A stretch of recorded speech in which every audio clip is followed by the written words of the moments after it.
Oh, and Jola, I'll let you know when there's a couple minutes left in your block of time, okay? Yeah, I'll try and be fast. Okay. So I'll yeah. I have how many minutes? 20 minutes? About 25. So 25. Okay. yeah, I'll and make sure then not to we'll dwell too much on anything. Yeah.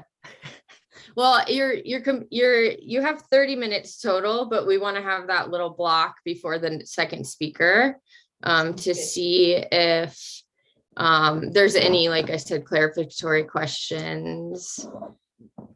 Thank you. Do I see Leo at the bottom of my screen? Good to see you. Yes, hello everyone. Good to see you, Monica.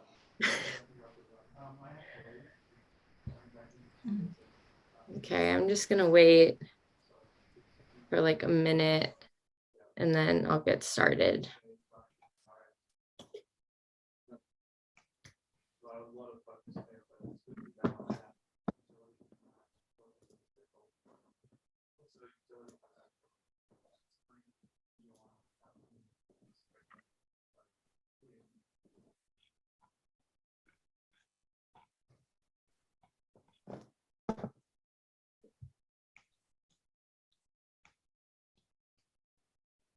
Okay, so I'm actually going to go ahead and get started.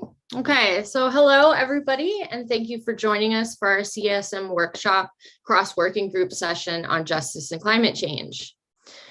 So the Working Group 1 report for AR6 notes that values play a role in the creation of climate change information, stating explicitly the values concerning what society considers good, right, and significant influence decisions during the construction, assessment, and communication of climate change information. Similarly, recent literature in climate services and on the usability of climate knowledge points out that assessments of information quality for adaptation, resilience, and sustainability are largely dependent on how processes for knowledge creation unfold and the existence of equity among participants, including stakeholders, their values, and perspectives throughout the process. Hence, starting an open discussion about what and how values such as equity, justice, and diversity influence our science is important.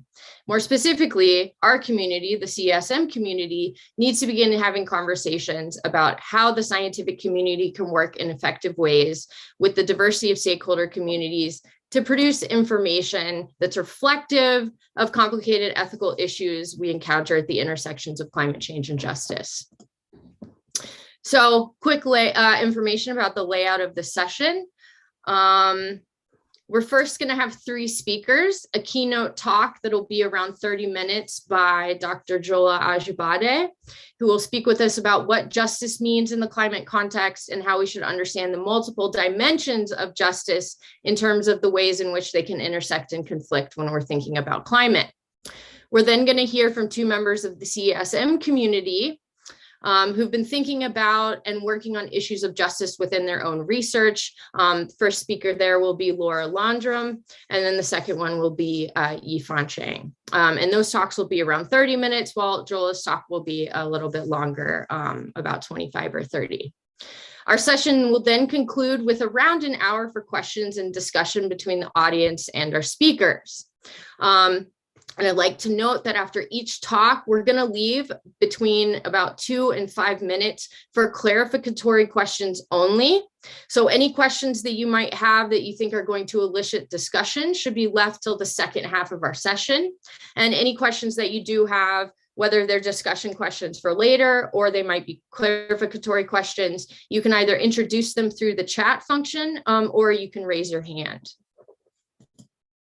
Okay, and as we're hearing from our speakers and we're thinking about starting and sustaining conversations about justice and climate, there's some possible things that we can reflect on as a scientific community. So 3 possible questions to take into consideration are how we can do science that is aware of and consistent with environmental and social justice concerns in the context of climate change, how we can incorporate social values in a legitimate way into our climate science research, and lastly, how we can produce information for adaptation, resilience, intervention, and mitigation that's responsive to diversity of values, beliefs, and perspectives that exists across the communities and cultures that are impacted by climate change. Okay, and sorry, my slides aren't working. Well, I have the code of conduct, but my slideshow isn't working. So I just ask that you be respectful of the other people's opinions. You have an open mind, that you offer constructive feedback. And with that, I'm going to hand it off to Jola to begin her talk. Note that she is a part of the Innovator Early Career faculty cohort number 2, where she is working on questions of resilience and transformation in the Portland metro area with scientists at NCAR. Okay, so I will stop sharing. Thank you, Monica. I think you need to give me screen sharing. Oh, thank you. You just did. Perfect. And thank you, everyone, for being here. I'm going to try and share my screen. I hope that shows up for folks. Yeah.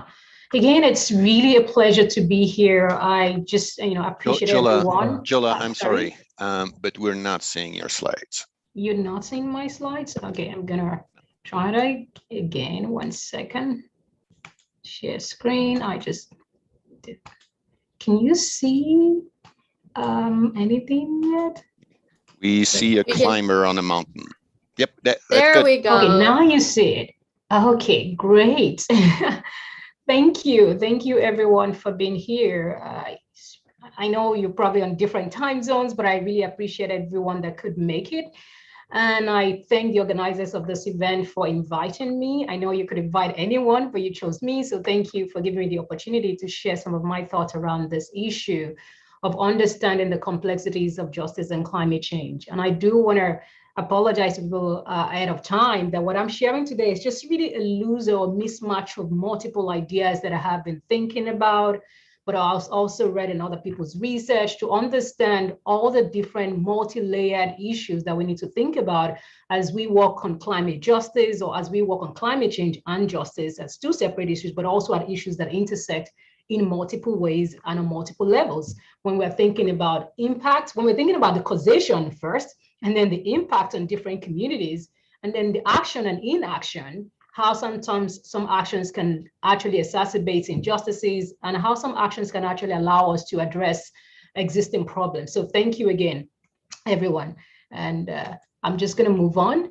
Many of you will be familiar with this donut economics visual framework, which I also really like. It's a framework for sustainable development. And in this framework, you can see the first part here, somewhere here, you can see, which talks about the ecological ceiling, the idea of, as humanity, we should be thinking about living within the Earth's carrying capacity. But while we're doing that, also thinking to ensure a safe and just space for everyone.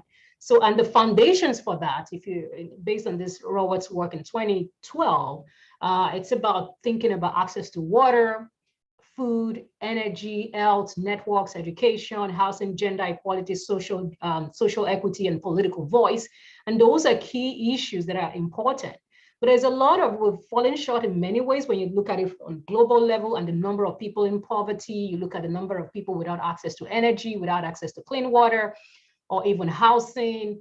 And then when you intersect that with challenges that we're seeing, whether it's impact of climate change that is exacerbating those problems, but we also know that climate change is one of many issues that we're dealing with. It's not the only issue. There is air pollution, there is loss of biodiversity, some of which is caused by humans as well, the land transformation we're seeing, chemical pollutions as well. So those are key issues that are important.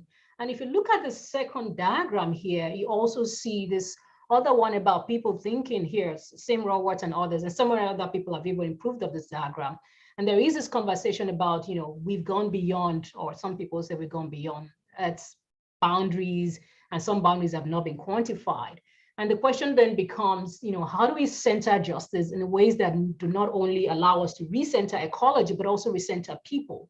and who has lost out historically and keep losing out, even in this effort to address or not address climate change. So when I'm thinking about climate change issues and the injustices that we've seen, I'm always thinking about it at the global level, national level, and certainly local level where communities work and exist, right? So a multi-scalar perspective, but also the different landscapes of injustices that has been created over time. So climate change, as you and I or everyone knows, that is inextricably linked to humanity's long history of inequality and injustices that is perpetuated that has been perpetuated by the legacies of colonialism, slavery, and capitalism, obviously, which is based on the exploitation of people, of land, and of nature.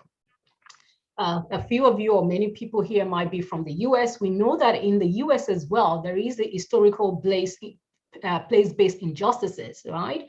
That is also intersecting in many ways with contemporary injustices, such as, the siting of industrial waste, the oil refineries, who is living near those places, and who is exposed to air pollution. There are a lot of research that has shown that it's mostly people of color, it's low-income people that are exposed to these problems, that are also exposed to cancer and asthma because of this existing industrial siting of industrial waste near people of color. So those are another justice issue that we need to think about, and that's environmental justice issue, which also intersect with climate justice issue.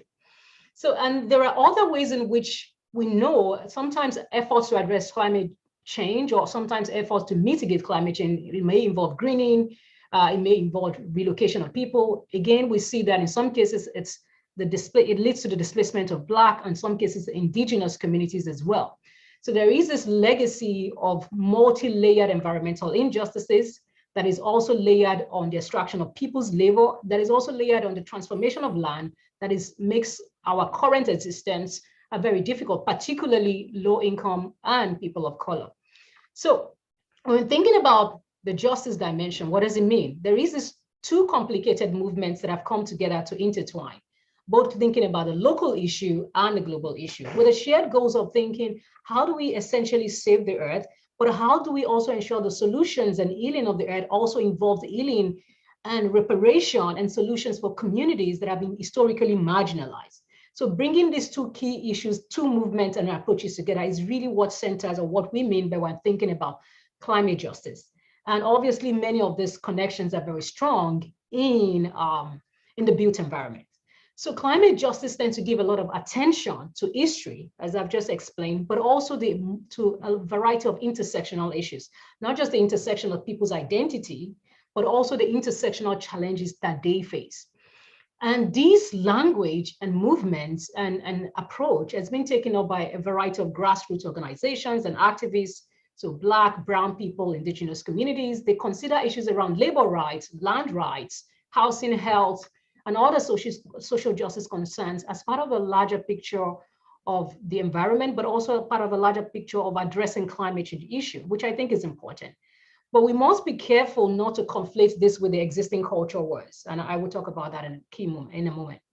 Another thing I want to emphasize here when we're thinking about climate justice is also the building of coalitions at the global level to address this issue, and really bringing together a variety of progressive allies, people of different races, religion, to really push forward for efforts. Although the kinds of efforts we want to see are not really where it needs to be at the moment. As this is going on, we're also seeing a lot of climate disinformation happening, right? We're seeing people coming up with stories, some disinformation, which is really just sometimes deliberately mixing up information to really delay action. And sometimes it's just misinformation where people spread inaccurate information about what's going on in climate change. And when you see the confliction of misinformation and disinformation about climate change come together with this culture war that's particularly happening here in the US, but by culture war, there's this war around, people don't want CRT, that's what you call the race theory, critical race theory in classrooms, or the abortion rights, or things around LGBT rights. And they are conflicting those issues with issues around climate information and sort of using those things to delay action. Those are problems.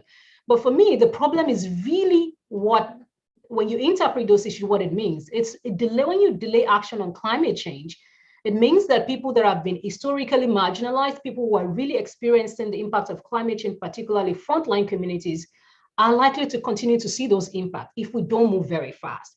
So climate disinformation, as far as I'm concerned, is also a form of injustice because it prevents action. It prevents the kinds of climate actions that we really need to move the needle forward. So that's one thing I want to put out there. The other issue I want to put out is also the narrative we talk about when we're thinking, and scientists are also involved in this, where we talk about climate change as though it's a futuristic issue. Like, we just need to stabilize the climate at plus 1.5 degrees Celsius, the global average temperature at that, and we'll kind of be fine. Right now, we know the impacts of climate change are evident in many communities, especially resource-dependent communities, farmers, fishermen, all around the world. Any community that is, dependent on land use, that their livelihood depends on those types of things, they are experiencing the impact of climate change. And so framing it as just an issue that is going to happen in 50 on 100 years, I think is a disservice to the kinds of efforts we need. And I also think we need to be, really re-engaging communities and policymakers and other groups of people, practitioners, in thinking about alternative land futures, in thinking about alternative approaches to really pushing for climate action today, as opposed to just saying, by the time we get to +2, this will happen. Obviously, we know there are all these transitions that are scary for everyone. But I would say for many communities, especially places that I work on, I'll talk about them soon, those impacts are today. The people are experiencing them.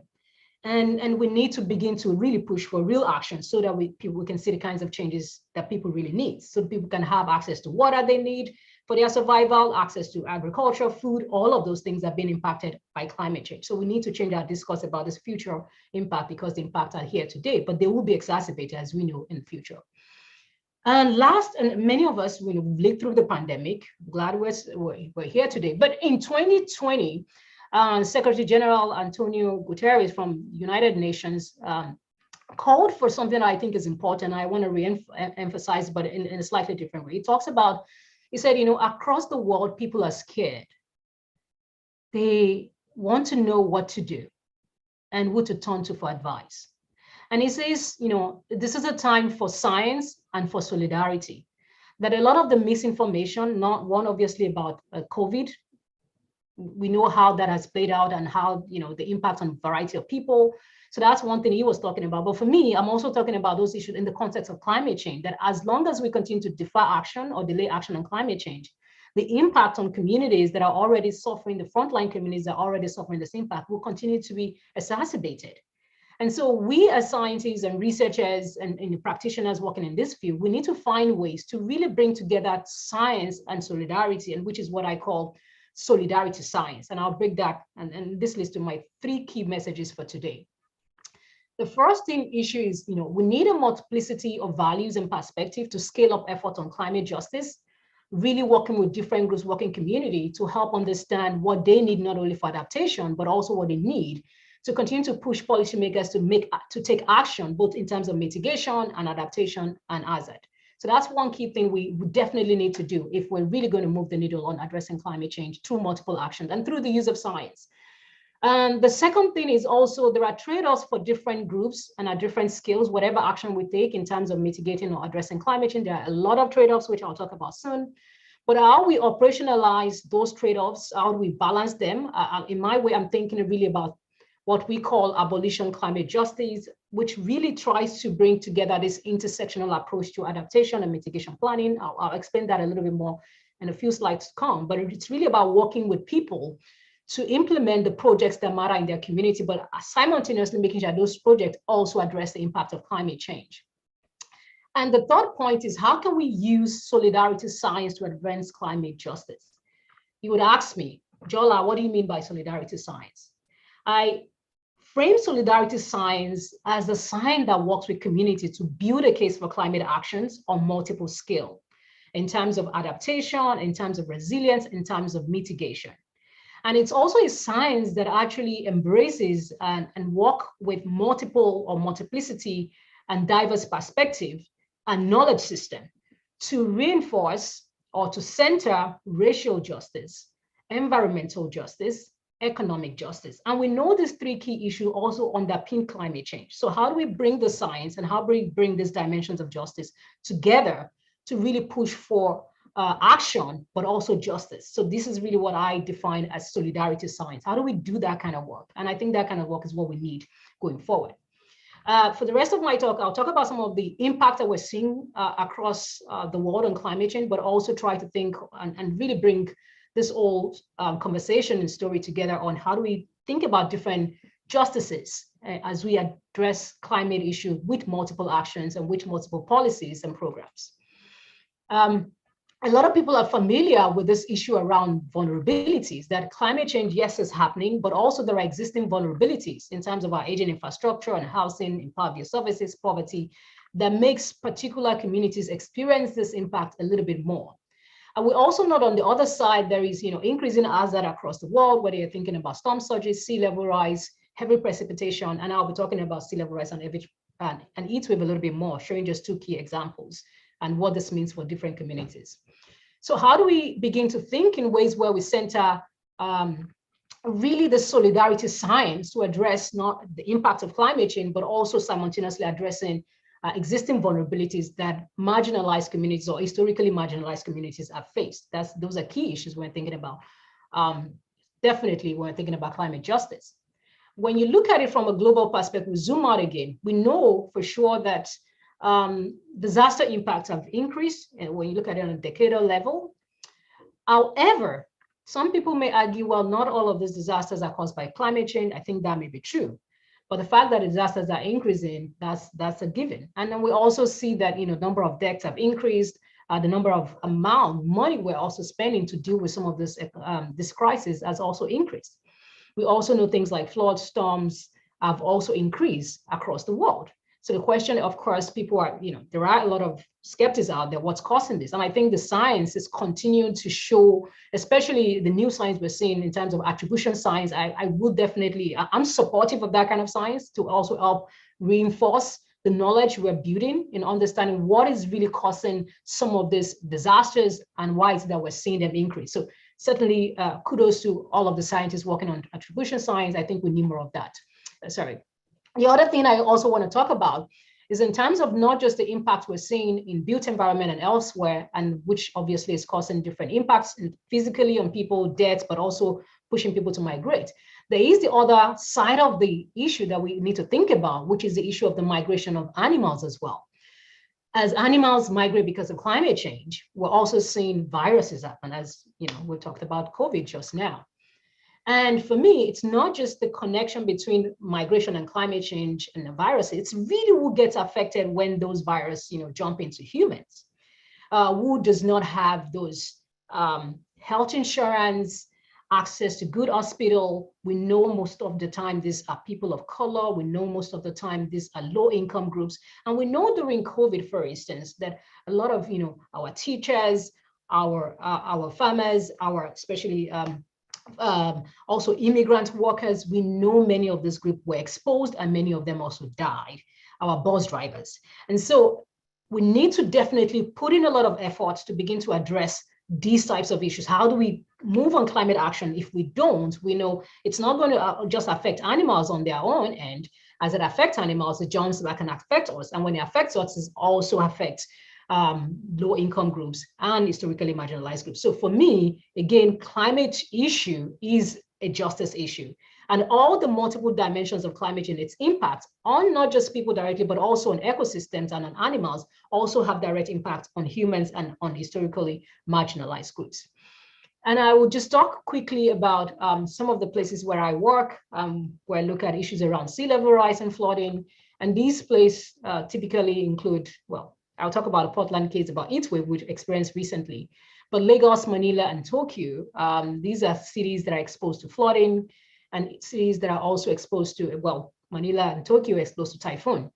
And in these cities, especially Lagos and Manila, the struggles that I've seen is that impact of flooding, the impact of sea level rise, the homes that get repeatedly flooded, the basements that get flooded, even here in the US, the basements that get flooded, those are places where low income groups live. And so those issues for me are issues of climate justice, how we adapt and who are the groups of people that have been relocated from areas that are exposed to repetitive flooding or areas that are around the sea. Many of those relocations are low income groups, but they have been moved to homes that are not necessarily have the kinds of structures that people want or the kinds of livelihood opportunities that people want. So there is this injustice also built into sort of adaptation and resilience planning as well. But as we look into the future, we also know that we're likely to see a lot more people be exposed beyond just those 3 places I've shown. We're likely to see, according to Corp and Sprouse, they did this work trying to look at with new estimation of where are the places you may see a lot of coastal flooding and sea level rise. And they came up with different parts of the world. And these areas are also included. Alexandria in Egypt, Shanghai, this were the old projection based on other people's work. And these were their own new projections in Ho Chi Minh, in Thailand, in Shanghai. So we're likely to see a lot more people be exposed to sea level rise and flooding, which means that a lot of people will have to migrate, a lot of people will have to relocate. And according to Corp and Sprouse, they said by 2100, we may see 630 million people being forced to relocate or migrate, if you want to use that word. And they said by 2030, we may see about 350 million people. And these were just in the cities that they looked at. It doesn't necessarily include other rural areas or areas that are, small island states that are already experiencing the impacts of climate change. Those issues for me are also issues of justice. And how can we use science to advance knowledge, but also to advance action in how we address these types of issues?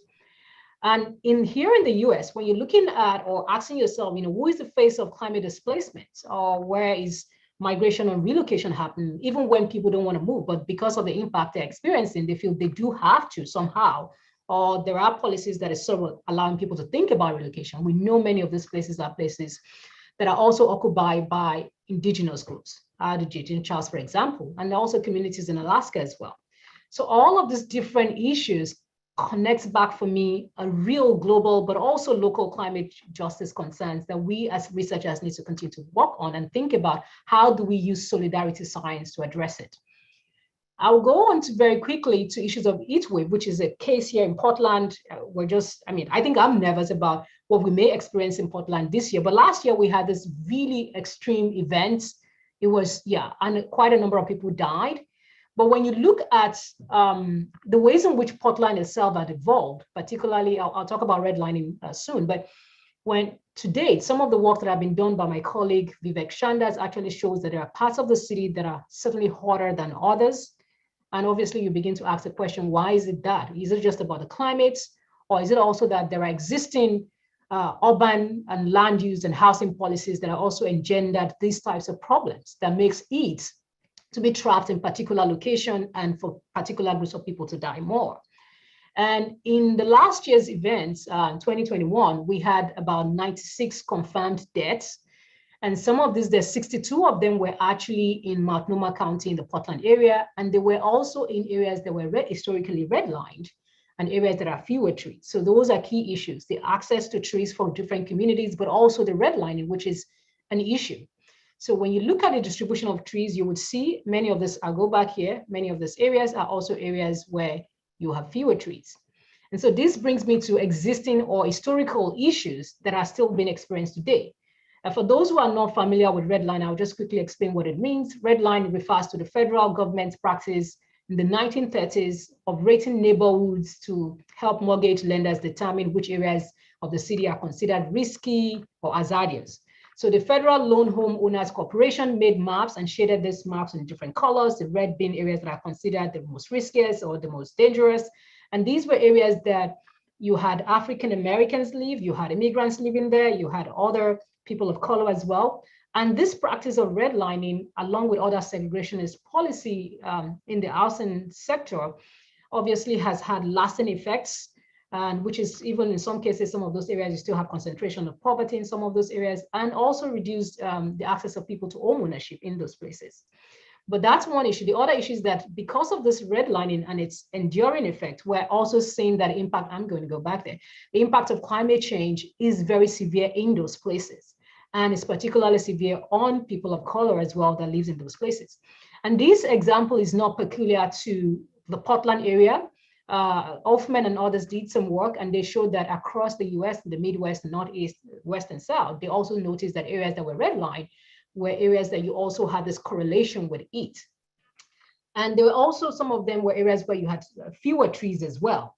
And you had also increase in pervious surfaces, you have ash fades, which obviously worsens the heat island effect. So when we're thinking about impact of climate change, we also have to think about the historical injustices that make some of these effects much more prominent on communities.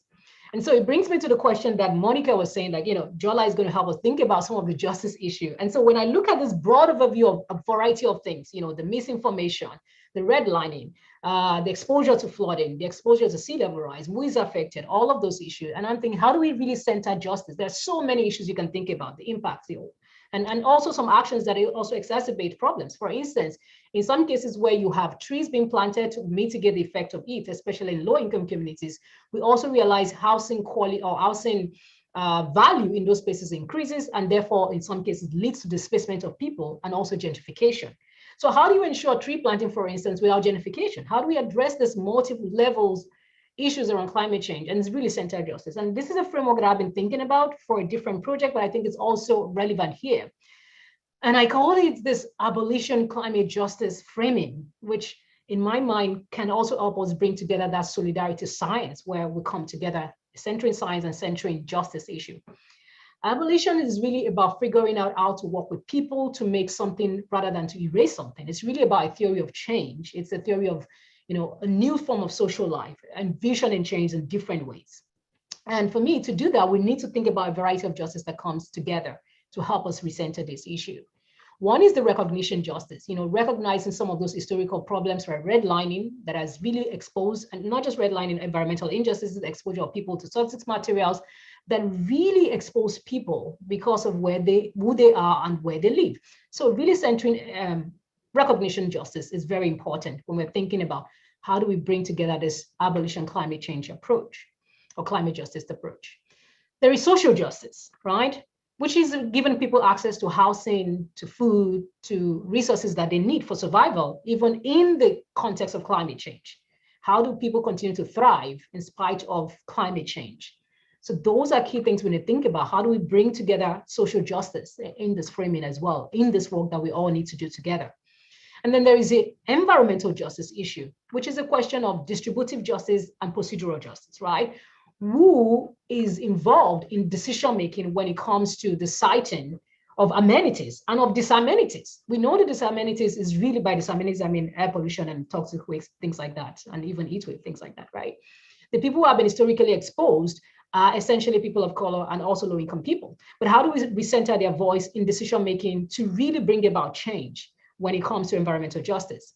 Then how do we ensure in bringing about change, there is an equitable distribution of the kinds of amenities that matters to people, even as we think about impacts of climate change? So that's key.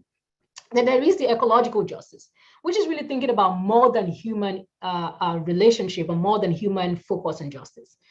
As I mentioned earlier, that climate change is also pushing animals out, and these animals, obviously, some of them may carry virus that may also affect us. So there is the issue of maintaining ecological spaces for the sake of the ecosystem itself, but there's also the issue of thinking about it from a human perspective. But outside of this, the human perspective, how do we ensure ecological justice, this relationship between human and non-human, in a way that is really just as well? I think that's key. And we need to do that for our own sakes, not just for the sakes of the animals and plants. It's also beneficial for us that we recenter ecological justice in the ways in which we are also addressing climate justice as well. There is a restorative justice, right? How do we begin to restore particular communities that have suffered both historically and contemporary, and really be thinking about reparation, right? Many times when people go and give talks, we hear people give the land acknowledgement, and nobody talks about giving the land back. But really, we should be thinking about that as well.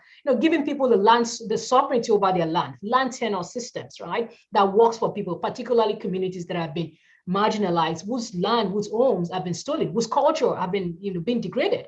So how do we restore those types of justice? Matters even when we're thinking about climate justice, because this is what is going to pull people together as well. And the last issue is also intergenerational justice. Every action we take, every step we take matters for the next generation as well. We know that redlining, because of the, I would say, very racist action by groups in the past, different groups of people who instituted redlining. We know that the impact of those types of policies are being spelled by me and you today, for those people who live in different areas, and particularly for those who live in the red line areas. We could see that impact today, and it's 90 years ago that that kind of policy was implemented. And so whatever policy we implement today to address climate change is definitely going to affect the future generation positively or negatively. So we need to be thinking about that as a form of justice as well, making sure all of the policies and plans we're implementing today does matter and will help really make the lives of the next generation or multiple generations better. So this is the way I've been thinking about these justice issues, and a really welcome conversation on how we can sort of operationalize this intersectional perspective in addressing, but also pushing climate actions forward, while also addressing different impacts of climate change on at different scales and in different landscapes. As I would wrap up by just also saying this, that, there are efforts that is going on. So what I'm saying is not like, people are not doing things. There are some effort that I think worth mentioning to integrate justice issues in climate adaptation and mitigation and hazard plans. There is the Justice for Sea program by Joe Biden and Harris plan. There is that. And here in Portland, we have the Clean Energy Funds, which is really the sort of funding that is being directed to support particularly people of color and also low-income groups, giving them access to job, but also access to participating in this clean energy transition that we're all heading to, especially here in Portland. And so those types of effort, I think we need more of them, both at the national level and also in different cities and at different states, really recentering effort to support justice while we simultaneously address climate change. And I will conclude by just reminding people again about the key point that I've mentioned. We need to find ways to bring together the multiplicity of values and perspective to scale up climate justice. We need to be mindful about the fact that there are some justice or attempt to address what are social justice work. For instance, you're trying to increase housing, but also you may be sort of really also affecting the land. So that's something we have to figure out, where we increase housing for low-income groups while simultaneously ensuring that they have the green spaces that they need and that those types of housing do not lead to problems. So really finding the intersection between the abolition climate justice and intersectional justice approach in adaptation, mitigation, and hazard plans will be important. And lastly, just reminding us, using solidarity science to really advance climate justice will be key as we move forward. So thank you everyone for listening, and I'm certainly happy to take questions. I'll stop sharing. Is that okay? Yeah, Jola, that was incredible. Thank you so much for sharing all of that with us. And I think that you've posed some really interesting questions for the climate science and climate modeling community to ask, like how we're going to work with different groups to increase the multiplicity of values and perspectives that are represented in our science and make sure that we're developing information that can be used by a plurality of different communities, and then also how we go about integrating knowledge systems or even shifting our knowledge generation systems within climate modeling so that we can be consistent with principles of things like solidarity science. So yeah, thank you so much for giving us a lot of amazing information and a lot of things to think about. So I'm going to open up really quick to see if we have any clarificatory questions. And Jean-Francois? So there's a short question in the chat, and I think you touched upon it, but I think it would be helpful. I think people were not completely sure about what you meant by abolition and abolition climate justice. Yeah, I like that question. It's a great question. Thank you, Matthew. So if we look at the history of abolition in general, I would just speak to that very quickly. It really evolves from Black geography work, and it was about the abolition of slavery, which today has benefited many of us, that we have more or less equal rights, at least in law, not always in practice, but yes. So that's really the root of abolition idea, really just abolishing systems of injustices that deprived Black people of equality and access to just livable context here in America.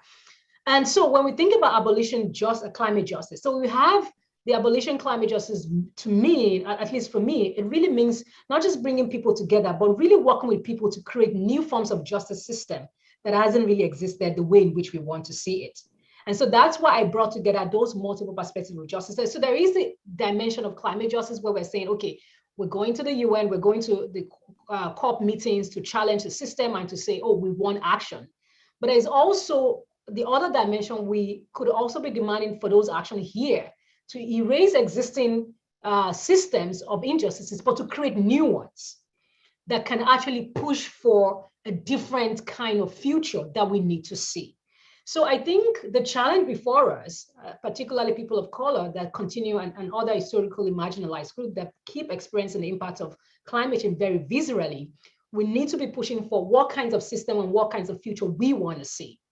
Apart from saying, okay, we need to disrupt and destabilize like capitalism, whatever kinds of system that hasn't worked for us. What else can we also do and push for that allows us to address climate change through key actions that matter, because addressing climate change actually benefits us more because the system, the status quo actually works for the dominant group and works for the wealthiest, in different countries and certainly here as well. But what we have right now is not working for many of us. How do we change that system to create a way that addresses climate change because it's in our interest, but also make sure that justice and equity around existing issues are also addressed. So that's really what I mean. And I think the way to do this is to look at justice from multiple perspectives, as I showed in that spider diagram. Yeah, that's great. So it's about like trying to address justice across multiple dimensions while offering solutions to the problems that we face. Yeah, thank you. Yeah. Okay. So I don't see any more clarificatory questions. So our next speaker is Laura Landrum, who will be talking about search. And so I invite Laura to share her screen. I'm working on it. Okay. Okay. Can you all see my PowerPoint? Yes, we can. We see your entire desktop though. So you do? Yeah. You know what? I'm just going to make it big because. Okay. Whatever. I have two screens and sometimes it gets mixed up. I'll stop it one more time and I'll start it one more time just to see if this fixes it. Okay.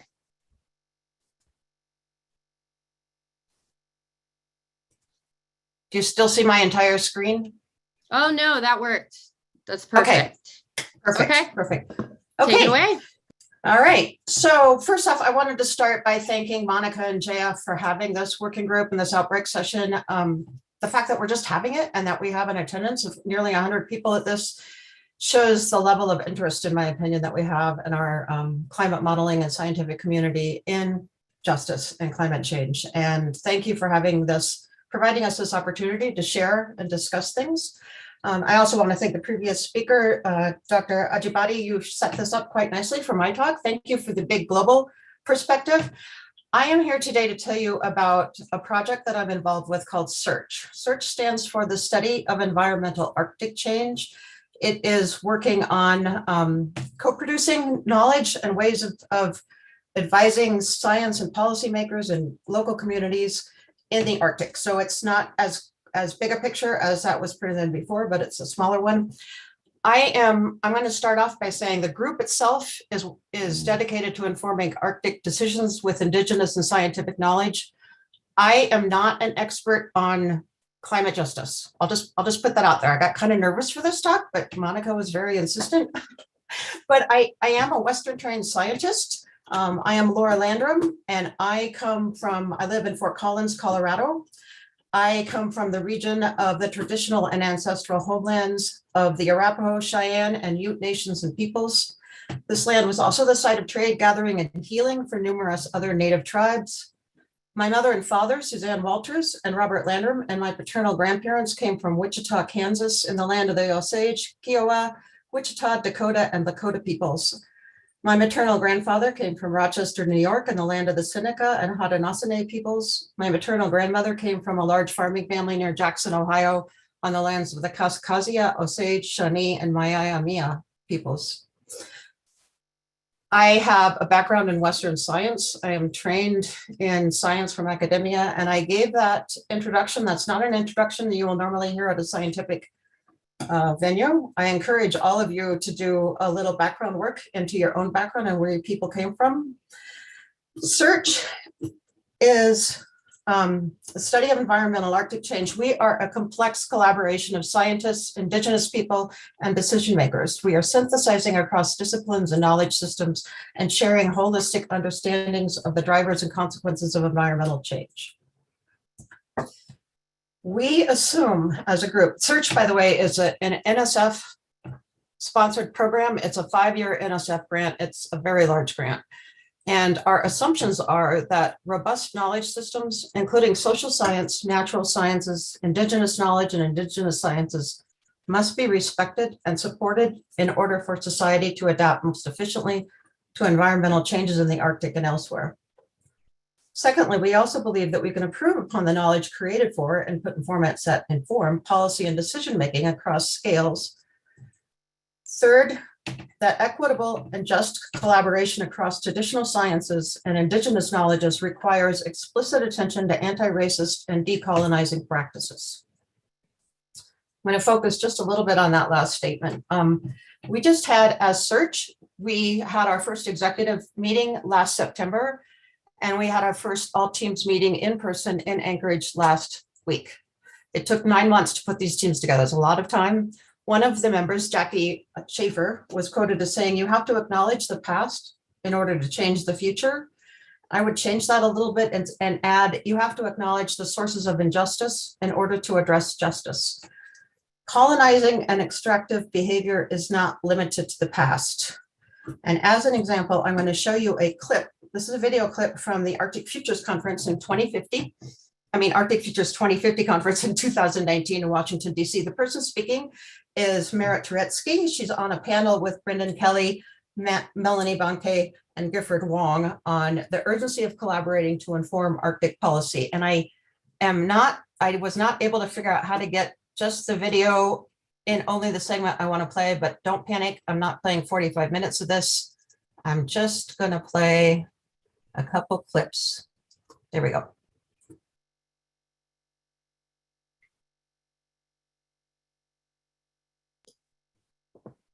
Laura, we don't have sound for the video. Don't? Mm-mm. Okay. All right, I will just paraphrase it then. So Merritt here is speaking about the word colonial in terms, and scientists are often uncomfortable with it. We often, and part of this talk is my experience as a scientist doing work that is co-producing an environmental justice and some of the things that I've gone through personally in order to do this work. Merritt is talking about how scientists, she heard an analogy that really stuck with her, and how northern scientists are sometimes viewed as snow geese. They come every year at the same time, like clockwork. They come, they gather, they ravage, they sometimes leave the land not very well, they take what they need and they leave.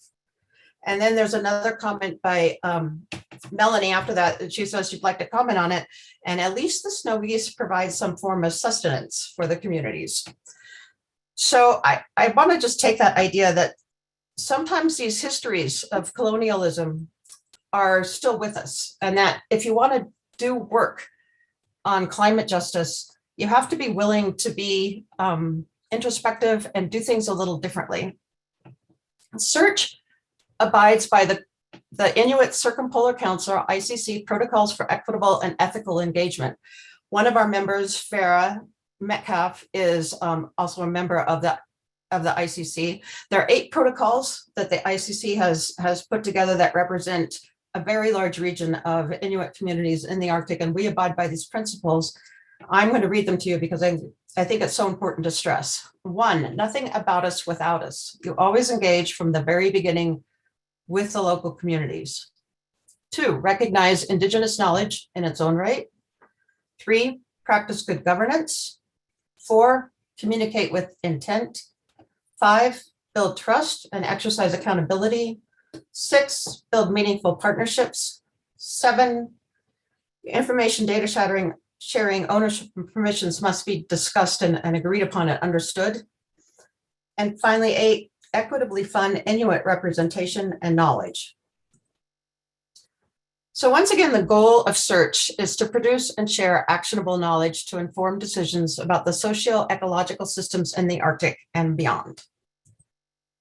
We're doing this through what we call co-production, reiteratively going through different knowledge systems to come up with different ways of knowing and different knowledge that can be given to policymakers and local communities. And it represents a circle. It's a very circular, we iteratively change things as we go along. This is the team, the executive committee and the co-leads on our co-production teams. We have 3 co-production teams: Arctic Environmental Change, co-led by Marika Holland and Vera Metcalf; Human Health and Wellbeing, co-led by Jackie Catalina Schaefer and Jamie Donatuto; and then Geopolitics and Socioeconomics, co-led by Francis Feasy and Evan Bloom. And so those are the 3 teams. What I want to point out, you can read this while I talk about this, is one of the things as a scientist that has been different for me in this project is I'm a Western trained scientist. I'm very used to doing things like, what is my hypothesis? How am I going to get there? And writing proposals for that. And very clearly stating from the very beginning where I want to go. A different thing about co-production is you can't do that from the beginning. That's not co-produced. That's you coming in and saying, this is my idea and this is where I'm going to go. So you have to iteratively work with people to come up with ideas. Likewise, the building of a team to do this has taken tremendous effort, and some of us in Search have called it rather torturous. We met 9 months ago, and it's taken us 9 months to build these teams and then to come together in person to get to know each other. A lot of the work that we need to do is qualitative rather than quantitative. We need to build relationships. We need to get to know each other. We need to find our common ground. And the building of these teams is not as simple as finding experts. It's finding people who are representing either scientific, indigenous, or decision-making expertise about the Arctic environment. And each of these 3 teams has 12 people on the team. So 12 people on each co-production team for 36 people altogether. Each team has 4 indigenous experts, 4 scientific and academic experts, and 4 decision-making experts. And some people have different hats and can cross, but at least 4 from each. When you're making the team, you have to get people together who value and are excited to learn from diverse perspectives, who recognize the value of creating and sharing synthesis, and are willing to commit to working collaboratively and respectfully in a diverse group to create new knowledge and practices. This takes a lot of time, and it's different for me as a scientist to go through this process. The introduction I give to you at the beginning of this talk is an example of the introduction that I give when I am working in Arctic community, that I gave at Search last week. It's different than what you would do in a scientific framework, but it starts establishing ground as recognizing where I come from and working with people. And I want to put out there that when I talk about my background, I really don't know my ancestors past about 5 or 6 generations. Most of those ancestors originated in Europe, and I've lost some of those stories. When I talk with people in indigenous Arctic communities, their ancestors often go back 600 generations. They've lived there for thousands of years, thriving in a climate that's challenging. And when we introduced ourselves at Search last week, the primary goal of last week's team meetings was for bonding and getting to know one another so that we can better do the work that we are hoping to do. And when we were told that we had 2 minutes to introduce ourselves, most of the scientists that I know, like myself, well, 2 minutes, oh my gosh, that's a lot of talking about myself. And many of the indigenous people were like, 2 minutes, I can't talk about all my ancestors. I have to cut it a little short. It's just one of my experiences. I think one of the things I want to throw out there is if you choose to do work, and I hope you do, I hope that the number of people in this workshop itself is indicative of people who want to be involved with this. There's some things I would throw out there. One, you have to be willing to be uncomfortable. You're going to be taken out of your comfort zone, and you're going to need to do that in order to be effective. You're also going to have to learn new things and how to do new things. I often feel like I don't know what I'm doing. Now, I know my science, and I know climate science, and I know polar oceanography. However, a lot of this working together in Search is new to me, and I found that everybody at this meeting last week felt similarly, like, I'm not quite sure what I'm doing here. And yet, if I were to go on to our Search share drive and look at the resumes and the backgrounds for the people involved, it's an astonishing amount of really highly recognized experts. And each and every one of them is a little like, I'm not sure.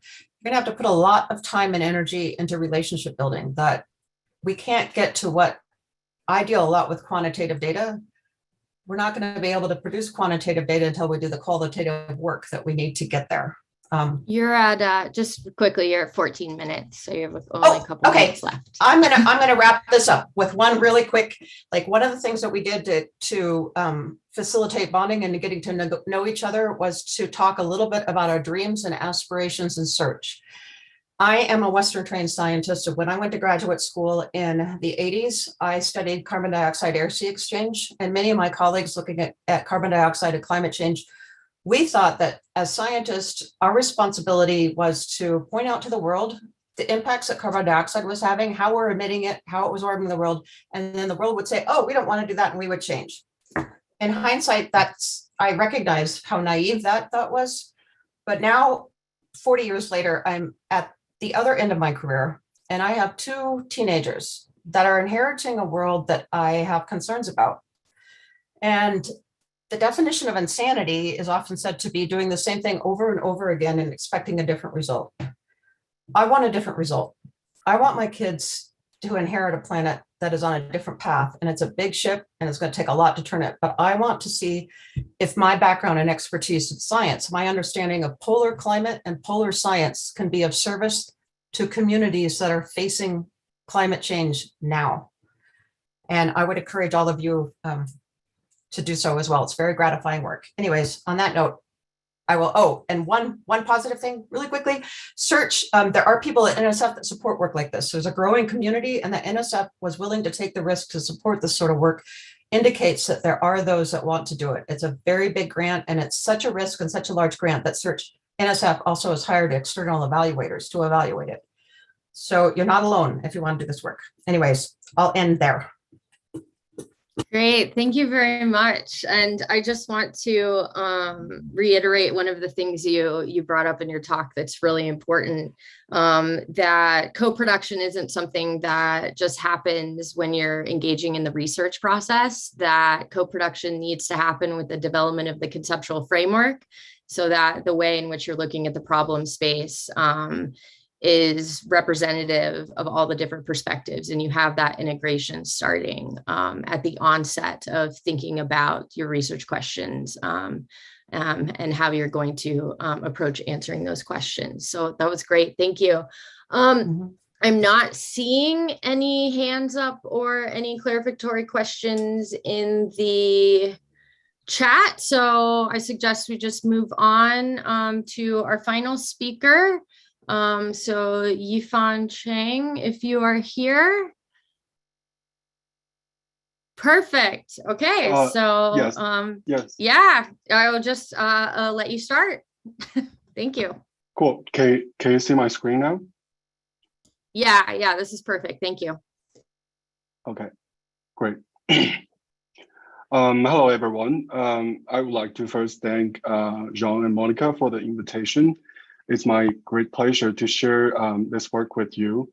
And I'm going to talk about actionable Earth climate science, a high-resolution coupled land atmosphere modeling for Alaska informed by knowledge co-production. First, I would like to acknowledge the science team here, including Andy Keys, Tony, Nicole, Karen, Cassandra, Dylan, Joe, Sean, and Dave.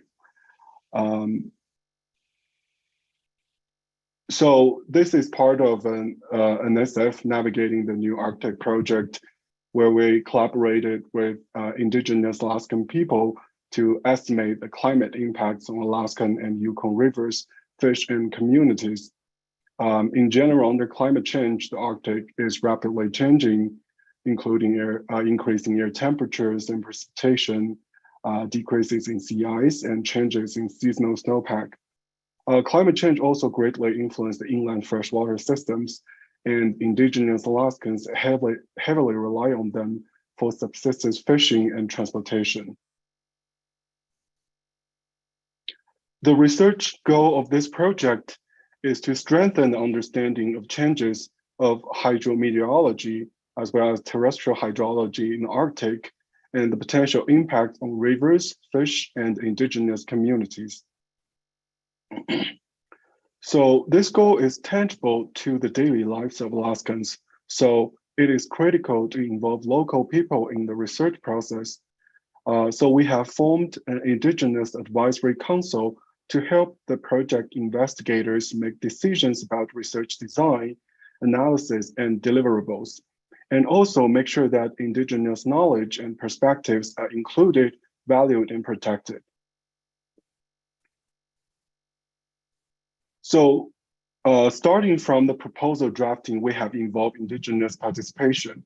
Consensus has been reached that the most useful information for the indigenous decision maker will be set water basin scale or high resolution stream flow and other land surface or sensible weather variables such as 2-meter air temperature and precipitation. So we can see that from the size perspective, we can also see that the coarser model mountain ranges are more blocky, as you can see from the left plots, with little realistic details. There are simply areas with broadly high terrain here in the southern region. While the high resolution models can be used in this project more faithfully represent the complex ridge valley patterns, as well as the high peaks across Alaska, like the southern mountain ranges and the mountain ranges in northern slopes.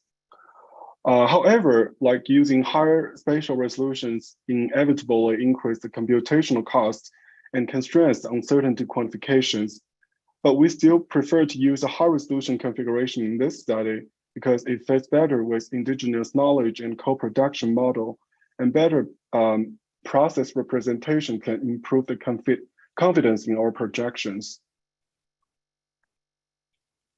So at NCAR, our main objective is to provide the high resolution, high fidelity land and atmosphere coupled modeling for Alaska and the Yukon River Basin. We use the regional Arctic system model, which is a fully coupled atmosphere, ocean, sea ice, land, river routing model. But in this study, we only look at the coupled land atmospheric models. So we use like the prescribed sea surface temperature and sea ice from ERA5. We manually tested WRF name list and used an offline routing model as called MISO route in our study. In addition, we replaced the land components using the state of the science land model, the community terrestrial system model, which is short for CTSM, because CTSM has a great representation of the cold region processes.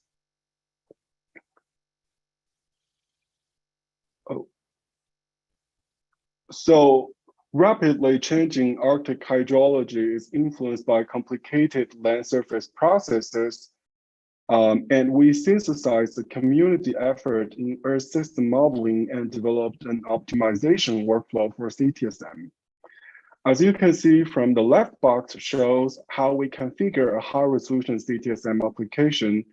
We downscale the ERA5 meteorological forcing data and use the high resolution soil texture data from soil grade. In addition, we also took advantage of the hill slope hydrology implemented in CTSM to account for the subgrade variability. The lower diagram shows the workflow for optimization. The first two steps aim to select sensitive parameters. The first two steps here aims to select the sensitive parameters to Arctic hydrology. Then we conduct a multi-objective optimization as step 3 for stream flow and snow. And the last step is the parameter regionalization to account for the spatial heterogeneity of the model parameters. We will skip the results for the sake of time, but the calibration we implemented here improves the simulation hydrology as well as climate sensitivity. This work is currently under revision, and the preprint is available here if anyone is interested. So we use the optimized parameters in the coupled WRF CTSM modeling, and we will provide a 30-year high-resolution model output for the indigenous decision makers as well as general science community. And the output will be available at sub-daily, daily, and monthly frequencies just for different purposes of examination. And in this study, The novelty mainly lies in examining the hydrometeorology and terrestrial hydrology at the same time. We evaluated the following variables, including vertical velocity, total precipitation, snow to precipitation fraction, 2 meter air temperature, evaporation precipitation ratio, terrestrial snow, as well as stream flow. So far, our 4-kilometer coupled run has been running for almost 2 years.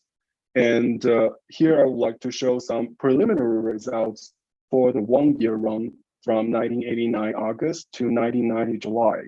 And for the time's sake, I will only show the results for precipitation and 2 meter temperature.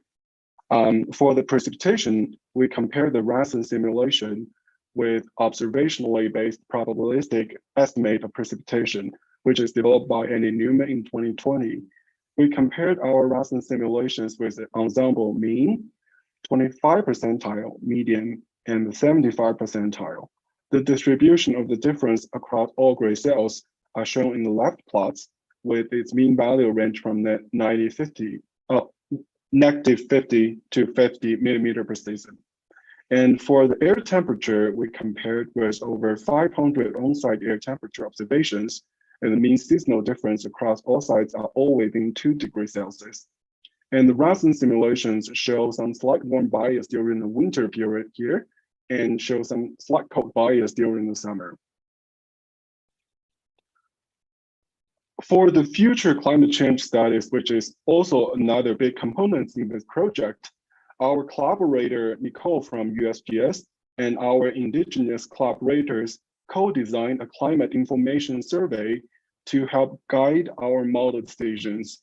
In general, the decision-making bodies in Alaska and Yukon River Basin include the tribal and traditional councils, city councils, First Nation government, regional indigenous organizations. And due to the COVID restrictions, we sent out 226 surveys by emails.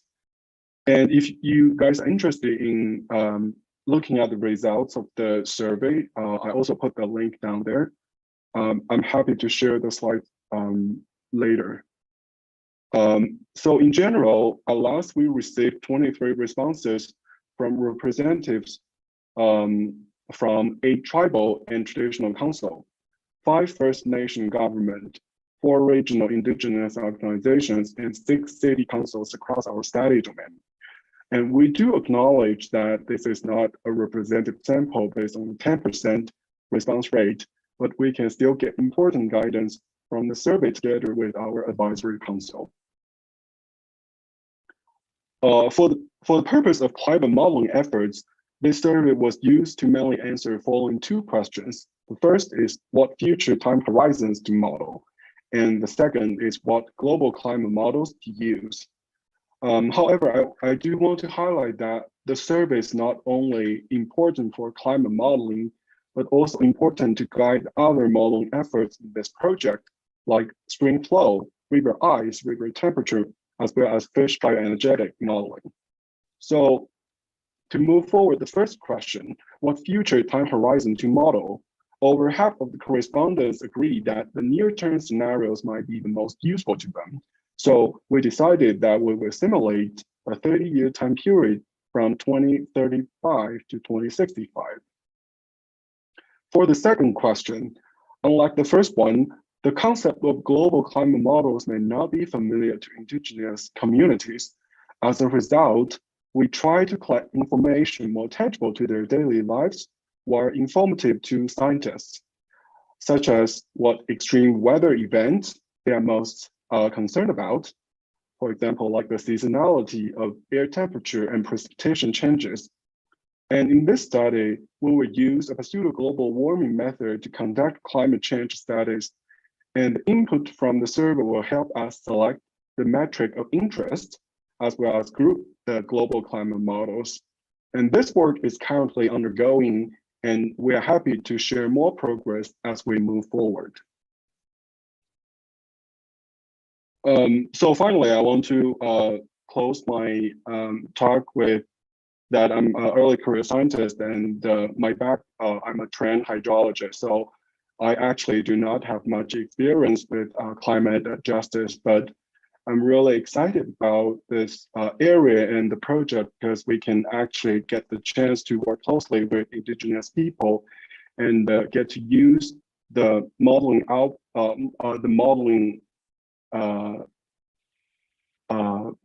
modeling that we're trying to do to better inform and help them mitigate or adapt to the climate change. Thank you. Thank you.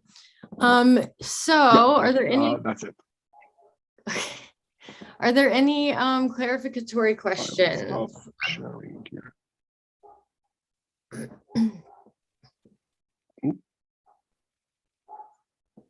So there is actually, Jean-Francois, do you see the technical question in the chat?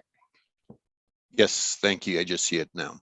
So, Yifan, does CTSM plus Mesoroute resolve losing streams? I'm not sure what losing streams are. These are quite common on the northern slope of the Alaskan range.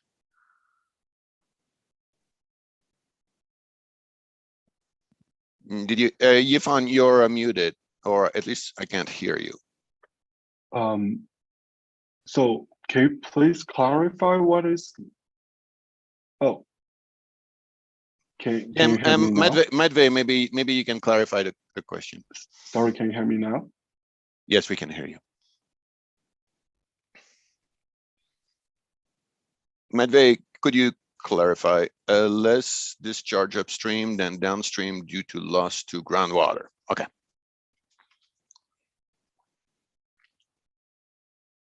Then downstream, less discharge downstream.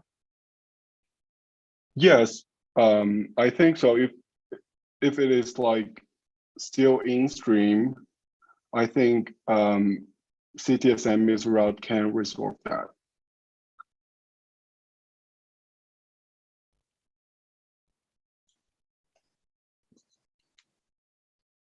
Okay, thank you. Any other Thank you. questions?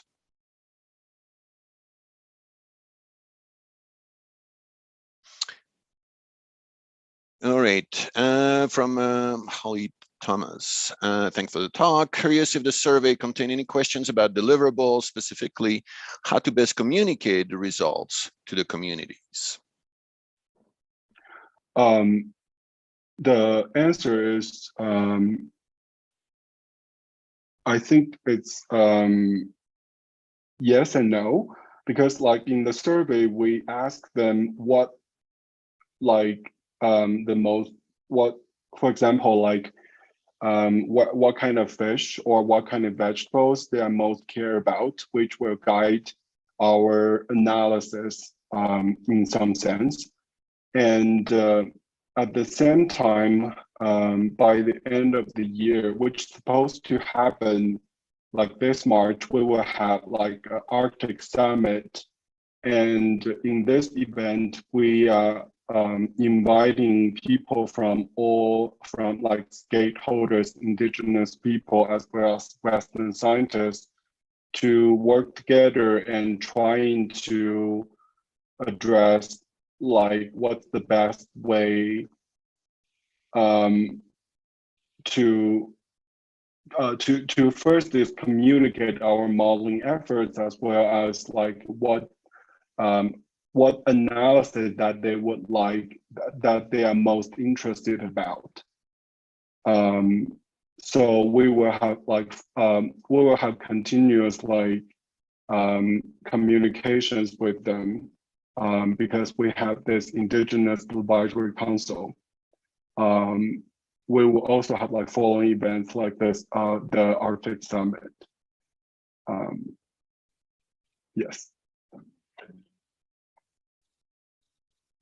Right, thank you. And there is a time difference between what we see and what we hear, so it's a little difficult to. So I see Laura has a question. I'm wondering how you as a group come together with communities to design this project. Oh, sorry. No, go ahead. Please answer that. So I see Andy is in this talk. Do you want to talk more about this, please? I primarily wanted to know Newman? how you came up with it. How did you decide to do the project you did? So I think Yvonne, I was gonna say Andy Newman's on the it seems project Andy. too. So He's yeah, not Andy, I talking. don't know if you want to address that question. I can try, Laura. So yes, Andy is the PI on this project.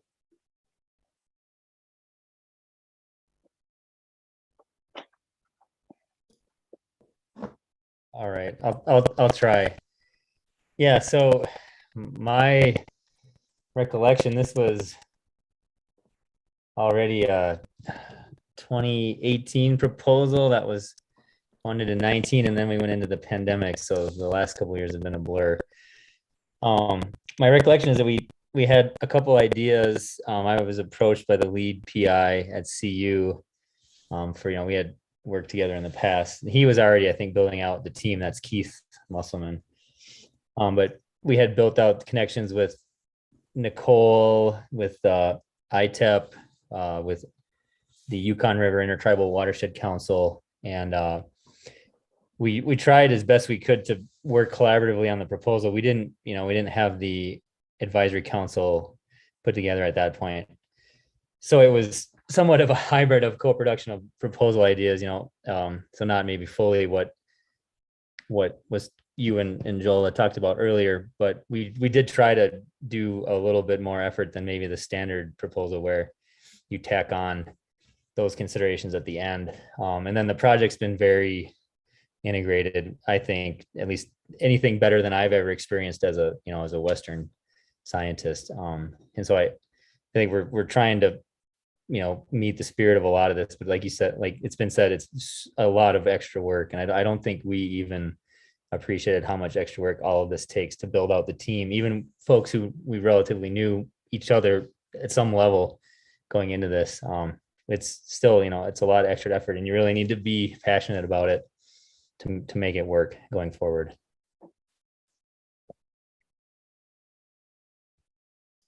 Okay, great. Thanks, Andy, for your response. So are there any more clarificatory questions that we might have? Because if not, I will open the floor to questions that are more discussion oriented. If specifically, if you have questions that you would like Jola to answer, she has to leave us a little bit early today. So I suggest that you raise your hand or put questions in the chat that you would like to hear her answer.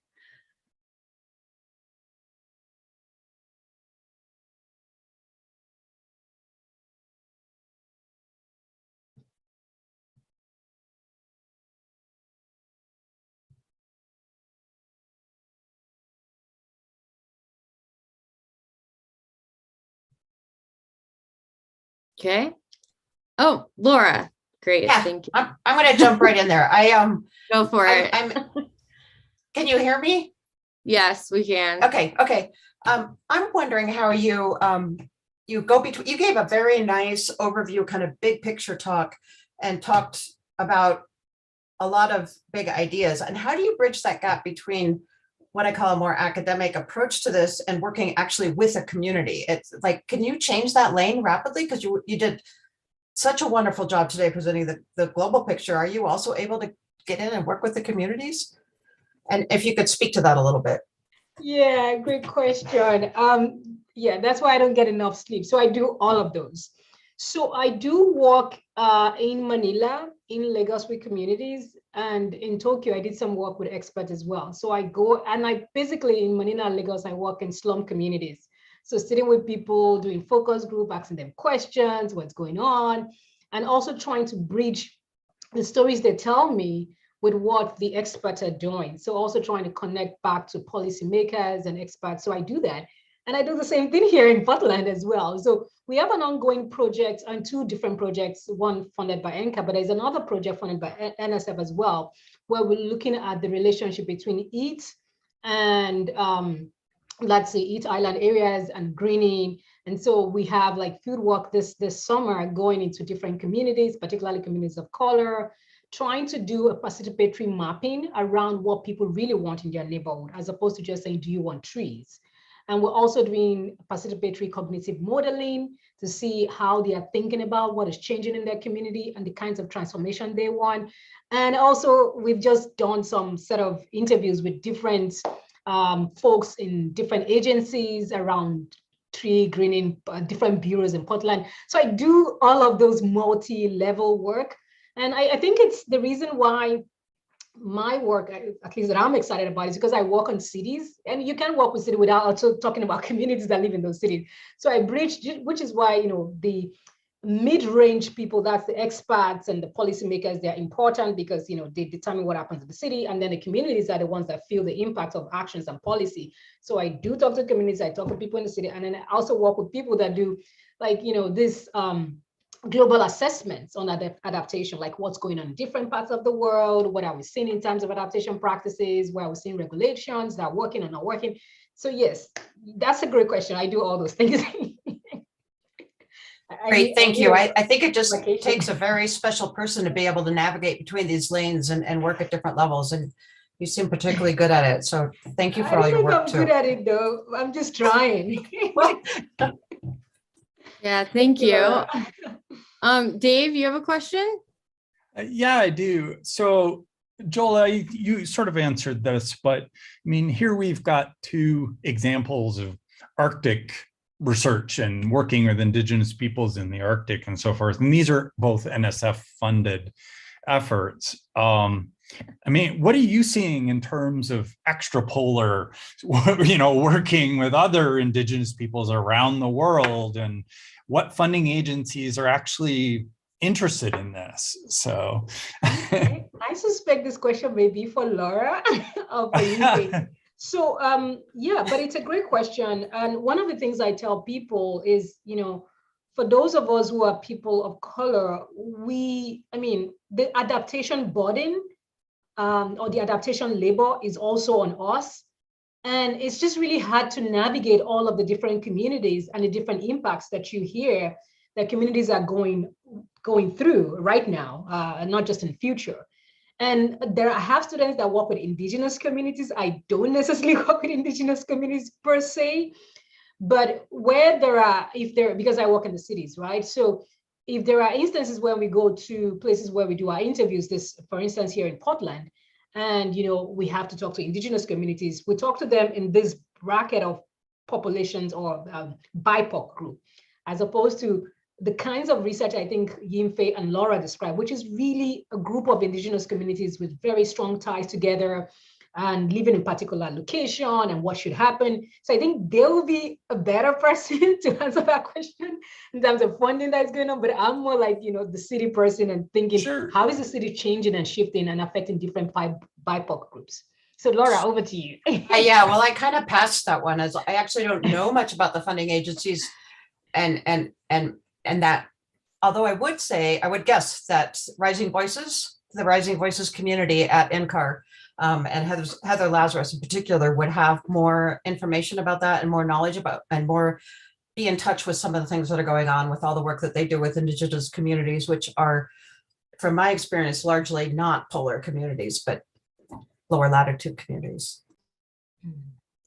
Yeah, thank you. Marika. Hi, yeah. So I think this idea of looking for the intersections between community vulnerabilities and climate risk is a really powerful way to frame this, at least for me, because I can kind of get my head around that. But, as someone involved in the search program that Laura discussed, I think one of the things we're sort of struggling with is how do we actually understand what those community vulnerabilities are? It's easy to point to something like an extreme event or flood, but it's often much more complicated than that. And sometimes there are nuances that we really don't understand. So I just wanted to ask if there's particularly effective ways that you've found or that the others have found in terms of understanding what those community vulnerabilities are. and understanding how they're different across different locations, for example, because I think it's something as a climate scientist, I'm kind of struggling with. So yeah, thanks. I will answer, and then I guess Yunfer and then certainly Laura can answer as well. So what you've asked is actually what my NCAP project is about. So it's a great question. So what we're trying to do is to, there are people who have worked on different sort of indicators to understand social vulnerabilities.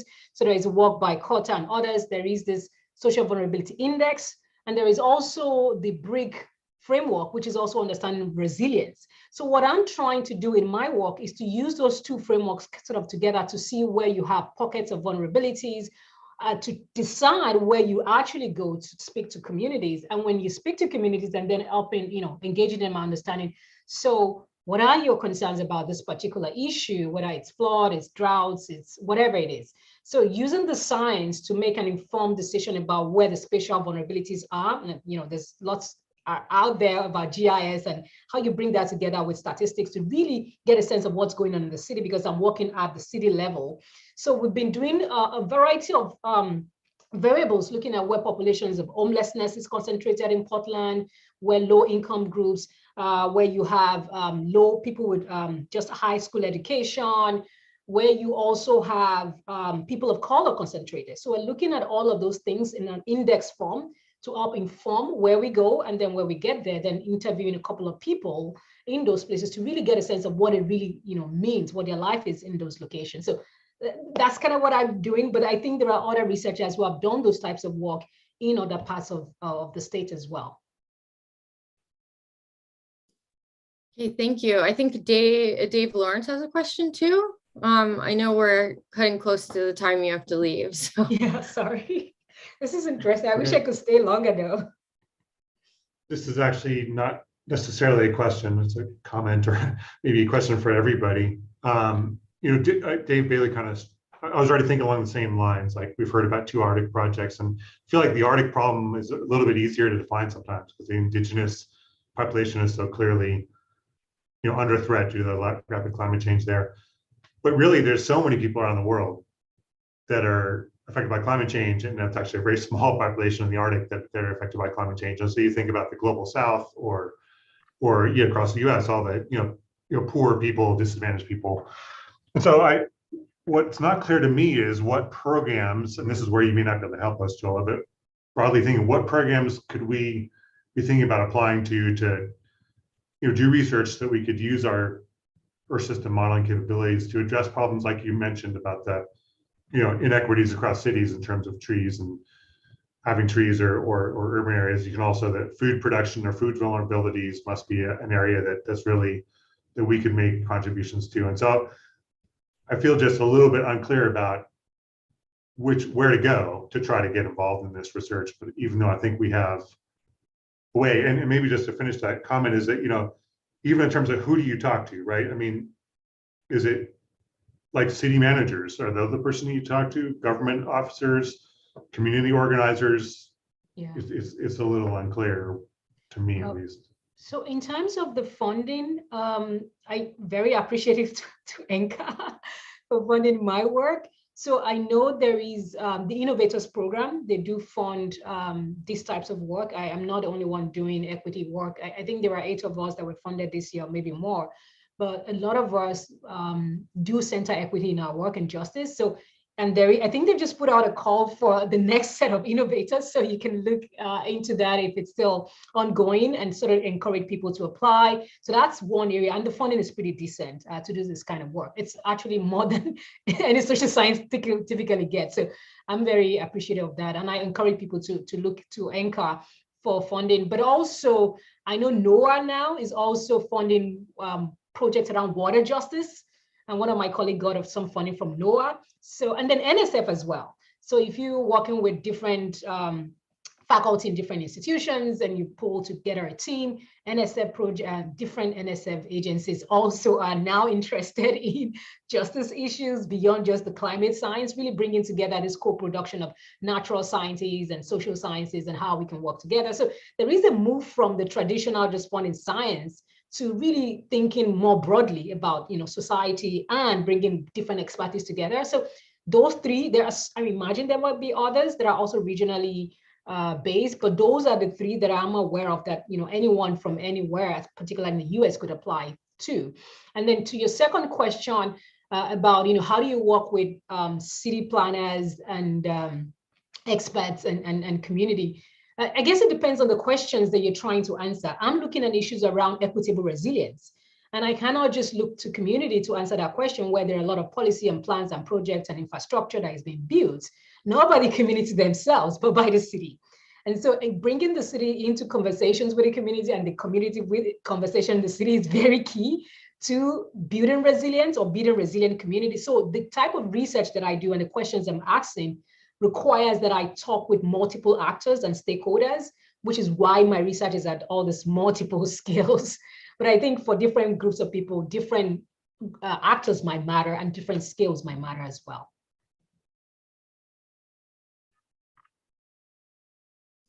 Okay, thank you. I know you have to leave in a second, so just like thank you for joining our session and for engaging in discussion. And Jola will be at NCAR this summer, is that right? Yep, I'll be there. As part of the Innovator Program Cohort 2.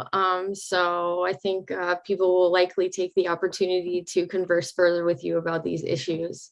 So thank you very much. And I see that we have a lot going on in the chat. So does anybody want to maybe unmute and begin a discussion on some of these topics? Bye, everyone. Bye, thank you.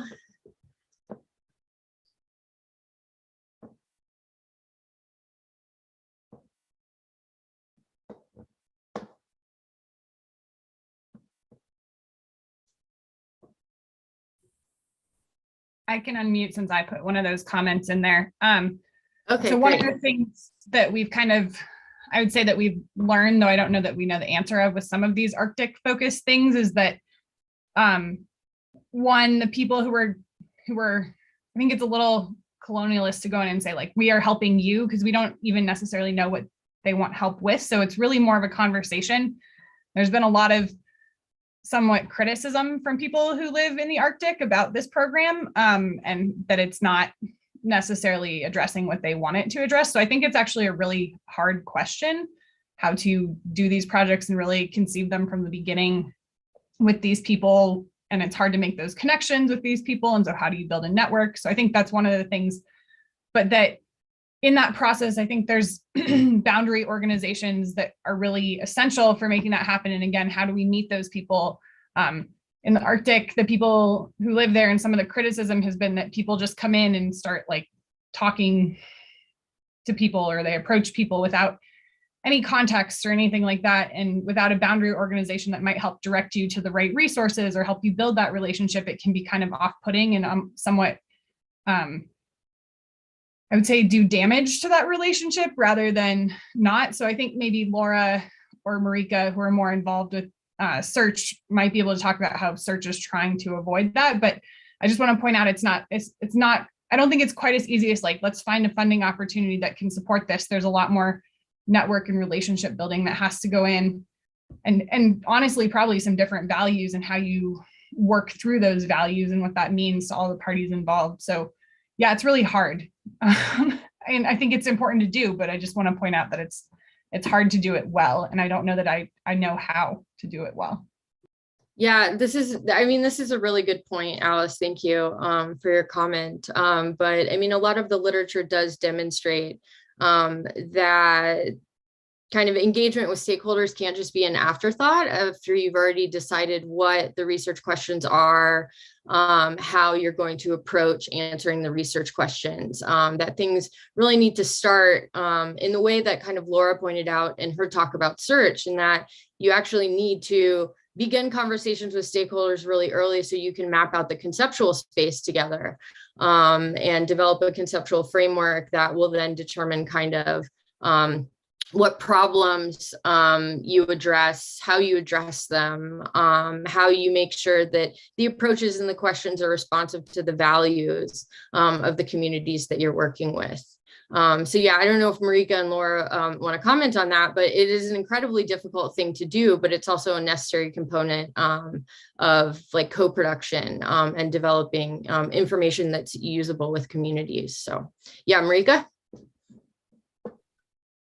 Well, first I'll say, I think the Navigating the New Arctic program, which is an NSF funded program, is a little bit of a cautionary tale in this area, as Alice kind of alluded to, that, you know, they put out this call for proposals. The communities were inundated by people like us going in and saying, you know, we want to partner with you. And it really didn't work well. And, you know, COERC, who's an Indigenous organization, has put out several letters now basically saying this did not work well.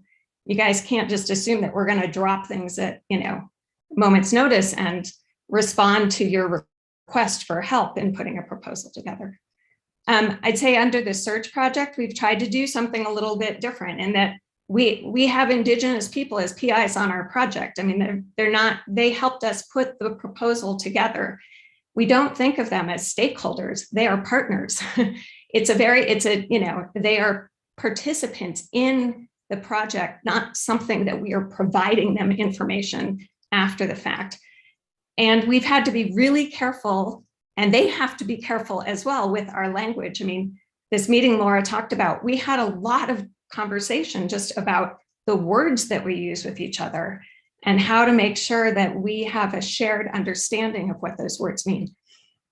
It's really, really complicated. And I think good intentions can sometimes go poorly, like the initial phases of the Navigating the New Arctic program. And it's something we all need to learn from, those kind of mistakes that have been made. So.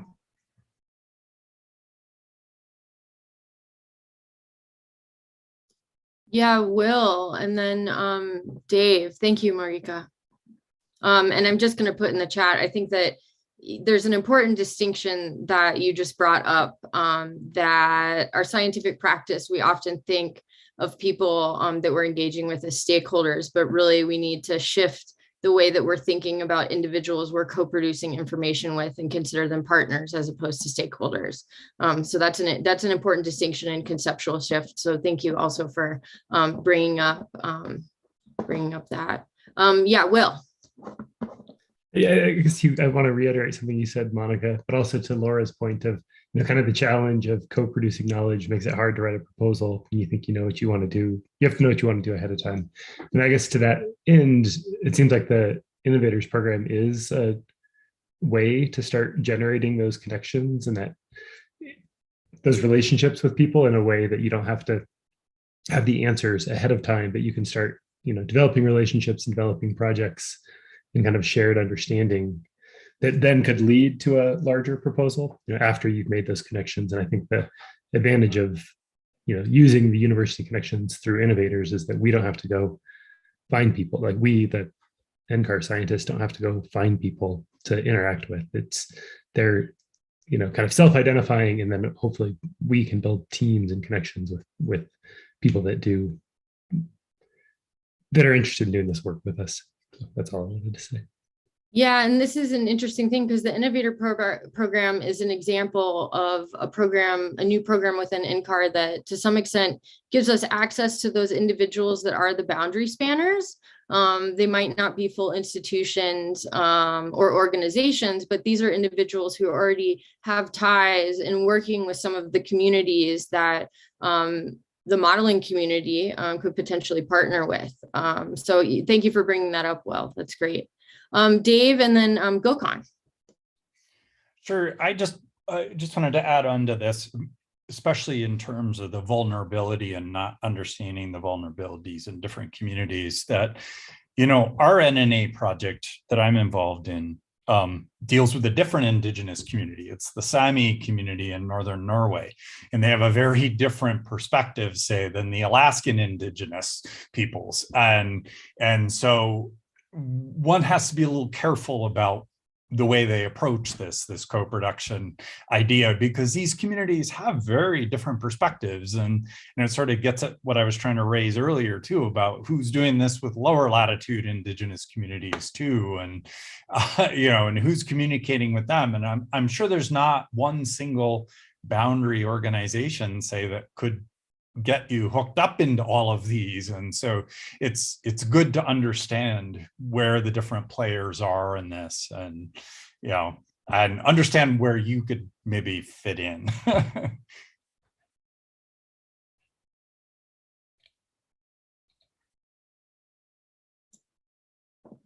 Gökhan? Yeah, I mean, this has been really a great discussion, and there's quite a bit of interest.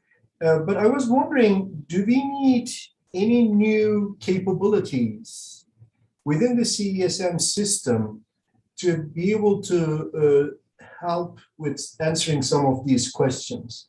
For example, with the Catch project that we have, I introduced yesterday morning, we need clearly high resolution capabilities, and we need to have really good biochemistry and fisheries capabilities for that project. And for the projects that were introduced here today, is the model adequate by itself? What additional capabilities would we need to answer some of these questions? So, Andy, I see that you have your hand up, but I want to just point out that one of the things that we can do wrong when we are co-producing with communities is to start to make assumptions about what they might want and what they might need, as opposed to beginning the conversation with them to figure that out. So, I mean, I think that maybe we can take some information from studies that are going on about needing high resolution, because we're going to be possibly answering more localized questions. And so those are some capabilities we might be able to talk about. But in terms of kind of maybe where we have process gaps and stuff, those are questions that are best answered in consultation with the communities that we're going to be modeling with and for. So I would just caution about making any assumptions unless you can validate them, I guess. No, I completely agree. I mean, as we learned from our fish project too, we can assume something, and then when we go and talk to the folks, the answers change. So, but that's I should have put it in that context. Essentially, is there anything emerging from these interviews or interactions that point to improving or adding more capabilities to the model? So I should rephrase it that way, I think. Yeah, no, that's great. Thank you, Gökhan. Andy, and then I see Alice also has a hand up. Yeah, I was just going to reiterate functionally what was just discussed. Answer is probably yes, highly likely yes. And we even see it working with Western agencies. The issues always seem to be that none of the proper folks are included in the development cycle to begin with. And so if we can shift that paradigm, then we can, we I can try to make those generalizations, but I think if we just include other folks through the full development cycle, we make it more two-way interactive, we'll just be better off and we won't be chasing as much. Yeah, this is a good point, although this is a question that I know I've struggled to be able to answer, and I'm sure other people are struggling to figure out how you involve individuals or you engage in co-production during the model development process, especially when we're working with a very sophisticated, complex model with multiple components that are developed independently of one another. And so I think that this requires a quite substantial shift in our knowledge systems and our practices, and it's not really clear how we go about doing that, at least not immediately clear. But yeah, I mean, it's a good point that it needs to start with development. It can't just be co-production with configurations or application of model data. But yeah, maybe we can start thinking about how exactly that's something that we can do as a community. Thank you, Andy. Alice. sorry. Oh. I think, no, I think that one thing that I've learned both through Antarctic work, which is less about working with local peoples, because the local peoples in Antarctica are penguins, and they have no opinion on models. But, it's like, you're never going to be able to go high enough resolution to help some of these people. Like, yeah, they want higher resolution, but they want it even in our high resolution configuration. I don't know that that's always high enough. And I think that's where boundary organizations or working with the people up front could maybe help with figuring out what's the right tool. Like CESM doesn't necessarily have to be the right tool for everything, but maybe we could make sure that we have good experiments that can be used to force downscaling, because we're never going to be able to capture every little inlet, which is what coastal communities in Alaska maybe care about. They care about their particular inlet, and I don't know that we're ever going to be able to have a coupled model that can capture that. The other thing that I think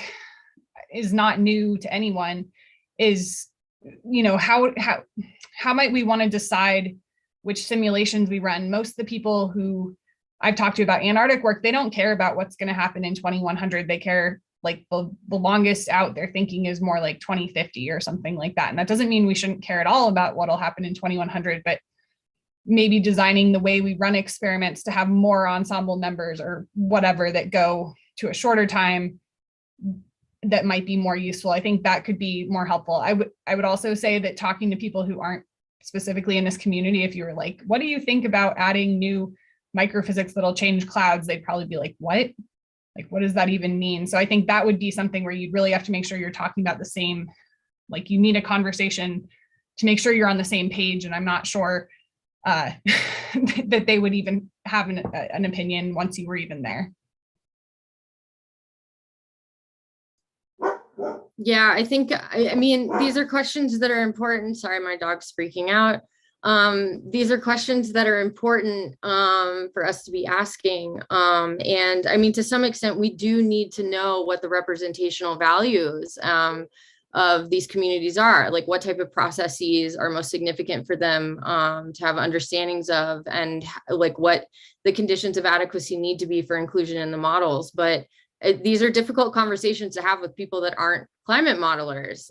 So there's questions about what type of individuals can do the necessary translation work so that we can begin thinking about kind of what structures of co-production would look like, because translation is obviously going to be something that's going to be needed between the communities. Jackie. Monica, I think your point about translation is a really important one, and that is an area where, a basic level of support for, figure creation or a pamphlet or a webinar that takes this information and either offers recommendations or works with scientists to take output and translate it into a format that is more directly accessible, with community involvement. Because, like, in the chat, there's a lot of comments about information from the models that is useful to these communities, but it's a matter of understanding, what from the model does the community can be adapted to be, like, provide information that that community can use. And then how can you communicate that? Because, saying, like, we've got snow on ice simulations, that's sort of like, well, okay, so what? But if you start talking about moose predation, then people will say, oh, okay, I understand why this model can give me important information. But sort of offering support to provide that connection is something that funding agencies can help with. And so the work that we're doing would still be the same, but then we'd have an additional, like, communications specialist or someone to generate these kinds of conceptual figures or translating that for communication. Yeah, that's a good point. And I mean, this kind of touches upon how, like, and this goes back to what Alice was saying, that a lot of these individuals, right, that might need climate information don't just want, like, raw output, right? And so you kind of need to figure out, well, how do we interpret the model output to make it usable, because there's various conditions of usability that have been talked about, for example, in the climate services community, about how you need to make it meaningful, which might in some cases require, when you're dealing with like talking about uncertainty, using storylines to best communicate uncertainties, and packaging qualitative information with the quantitative information, so that it's actually applicable to the use context. And I mean, that requires, like, as you guys are all, as everybody is pointing out, like boundary spanners, like boundary organizations. There have to be people that are actively playing those roles. And yeah, I mean, the CSM community, hopefully we can think about how do we develop connections with those organizations or those types of people, so that we can kind of begin making some of our modeling products and our models better suited for maybe answering some of these adaptations questions, resilience questions for vulnerable communities. Does anybody else want to comment? We've got about 11 minutes left. Yeah, Jesse. Yeah, no, this has been a very informative conversation so far, but I guess just going back to kind of the discussion about model developments potentially, and remember, you know, one of the things I know we're struggling with in the atmosphere group on the software engineering side is basically we don't have enough resources to do what everyone wants. And so at some fundamental level, we're kind of picking winners and losers, right? And this is just Western academic scientists, you know, and so I could see going forward, you know, this is a question, I guess, to everyone, but, you know, how do we might wind up in a situation where there's two vulnerable groups who have needs and we only have the finite resources to help one of them. So how do we make that decision in a just in as equitable of a way as we can? And so I don't know, that's my question. The answer. Having done environmental ethics a little bit, you consult ethicists to kind of navigate the difficult, like, conflict of values territory. But I mean, this is a question that I think, you know, Jola brought up in her talk, that there's a lot of kind of intersecting values and dimensions of justice, and there's going to be winners and there's going to be losers. And so how do we make decisions in an equitable manner and navigate those trade-offs in the best possible way to kind of maybe I guess mitigate some of the consequences or address some of the consequences. Marika, yes. Jesse, I think that was a great question. I'll just say, I think what we do now is we basically do what external funding gives us the ability to do. And I don't think that's necessarily the right way to do it, but that's just, to me, my impression is that's how we're doing it. You know, we've heard about a couple projects today. They're funded under NSF Navigating the New Arctic or Office of Polar Programs. Coastlines and People Project is another one that's kind of funding work in this space. You know, but I mean, I don't know how the decisions at NSF are made that that's where their resources should be focused, right? So I don't know. I think this is part of a really long conversation that we need to have, and we need to include, and you know, the funding agencies in this conversation and all of that, because it seems like just kind of a hodgepodge, and you know, just not terribly well thought out necessarily. So.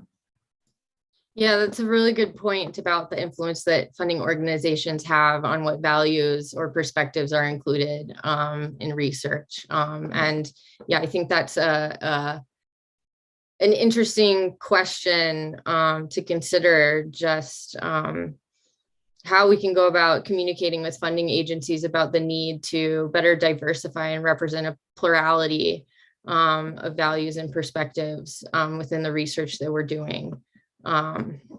or maybe at least having some sort of transparency with respect to how they're making decisions about what values they actually want to be responsive to.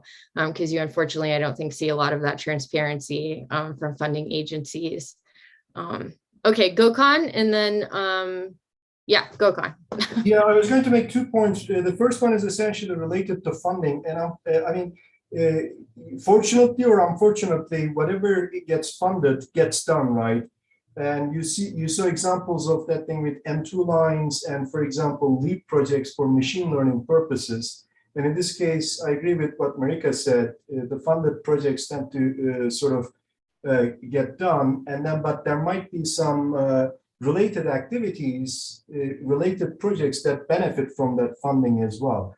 The second thing that I was going to mention, in terms of funding agencies and where funding can come from for these projects, I mean, maybe others know more about it, but would NSF sort of convergence accelerated type projects be a good fit for this purpose? Because they try to bridge the gap between science and societally relevant applications, which can be actionable science that we'll discuss on Thursday, but it can also be tied to environmental and climate justice activities perhaps as well. But that program seems to be, I mean, in my mind, seems to be a good fit for this purpose.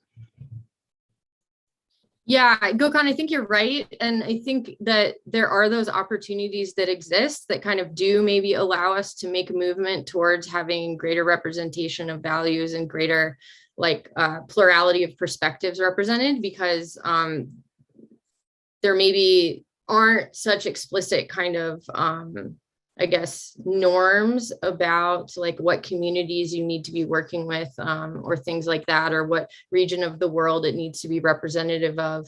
I think the only problem is that there's little funding allocated to those types of programs, and they're highly competitive. And so it's kind of, for lack of a better way to characterize it, a crapshoot a little bit as to whether or not you're going to get funded, because there's so much competition and there's so little funding to go around, and there's probably so many proposals that they're having to feed through, that it would be better to have, I don't know, a more reasonable or higher probability funding source to actually do this type of work that we're talking about.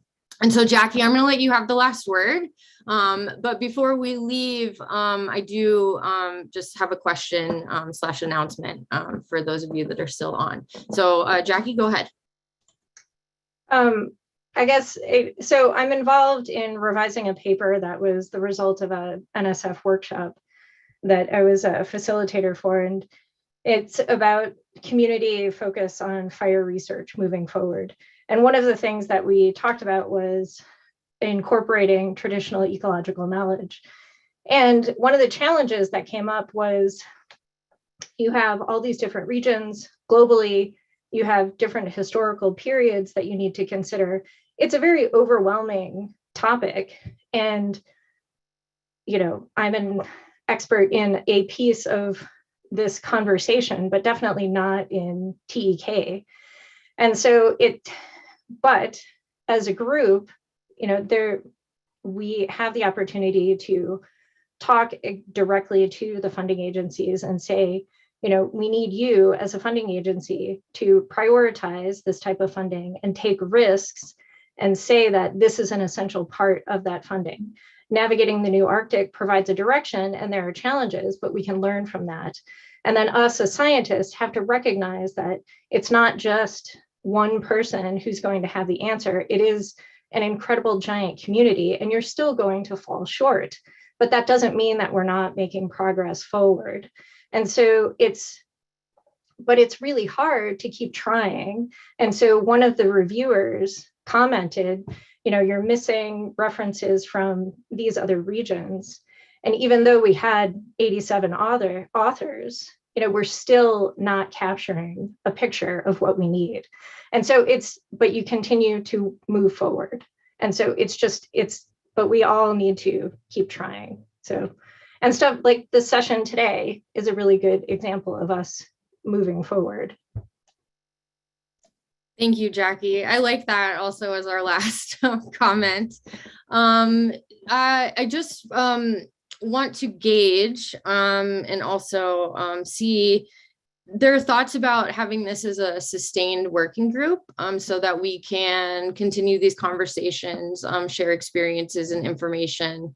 And so we just want to kind of gauge what the interest might be in having a working group come out of this session and possibly the actionable science session. Maybe there'd be a merger between the two, because I think with the conversations that we're having, there's a decent amount of overlap between the two themes. And so I'm not going to ask you to like raise your hand or anything right now, but if you wouldn't mind, if you are interested, just sending me a quick email so that we can have an account of people's interest. And if you're also willing to possibly volunteer to co-lead or to help with organization or anything, please let me also know that. And you can also contact GoCon.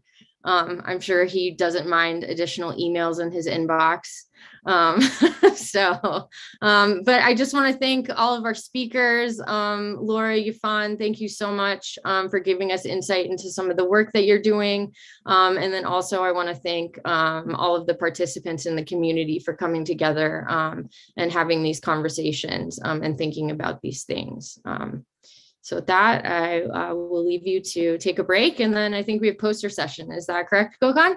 Yes, yeah, and then social session, yeah, poster. And thank you very much, Monica and JF, for leading this really interesting session, and thank you for all this. Thank you all the speakers as well. Yeah, thank you. And come to the actionable science session on Thursday, where I'm sure we'll have similar discussions and more to say. Okay, take care, everybody.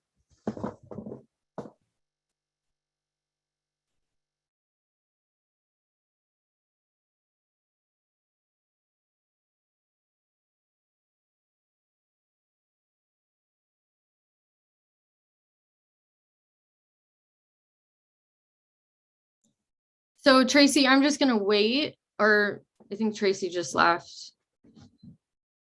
Tracy or Elizabeth, can we just leave it open? Can we just leave it open for a second?